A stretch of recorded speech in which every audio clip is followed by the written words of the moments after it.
Hey everybody, welcome to Reverse Homesteading. Thought I'd do a quick little video on in-season versus out-of-season. So we are in fall or autumn here. In Australia we call it autumn. And we have some things kicking along really well. We've had a little bit of rain, but not much.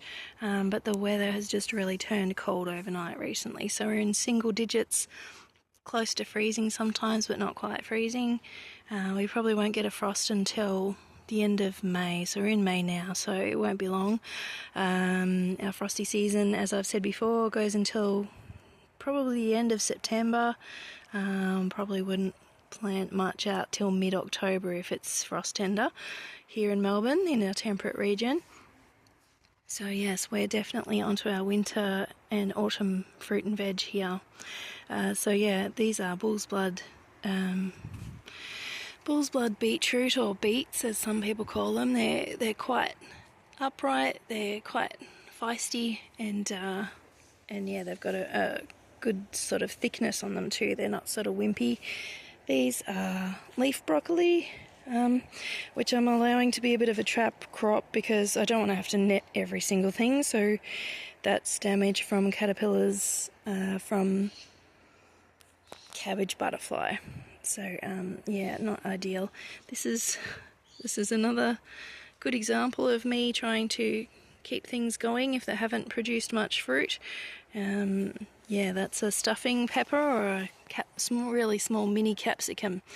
And due to moving around until we got here, we had a 60-day house settlement. So yeah, we came down from interstate, and lovely friends and family had us staying with them for a 60-day period. A few different people. Yeah, very kind people. Yeah, allowed us to stay with them. We did some house sitting for a family member who was away on holidays, the family was away on holidays.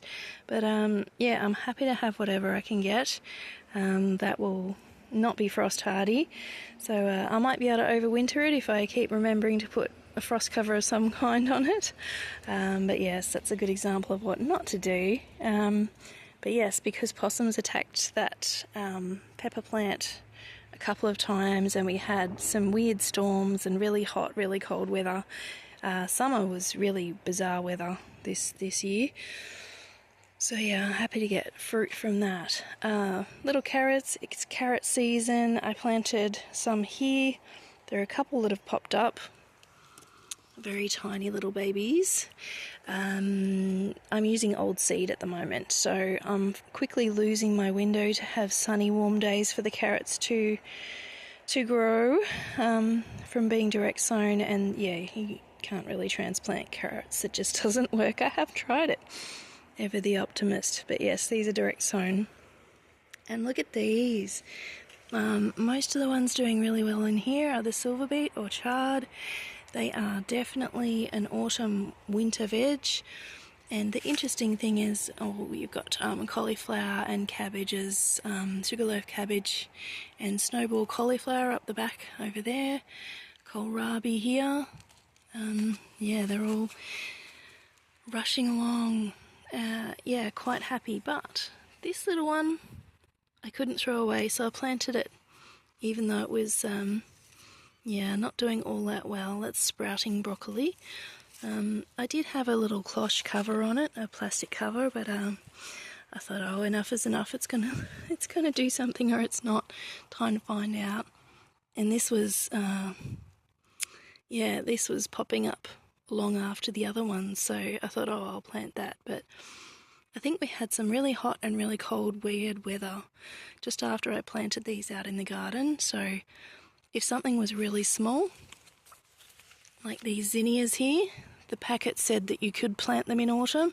So I thought, well, it's just autumn, I'll plant them. But yeah, it was more toward the end of autumn when I planted the seeds. Yeah, so I think these ones are a little bit stunted, so we'll see what they do. I was going to separate them, but they've been growing so slowly, I felt sorry for them. But yeah, perhaps I'll separate them soon. But in the meantime, the silver beet or the chard are the winners. I'll have to give some to my daughter. And yeah, another reminder to myself of stop trying to do the impossible or the almost impossible and grow things in season, because you'll get a lot better results. Thanks for watching. I hope you're having fun in the garden. I'll see you next time.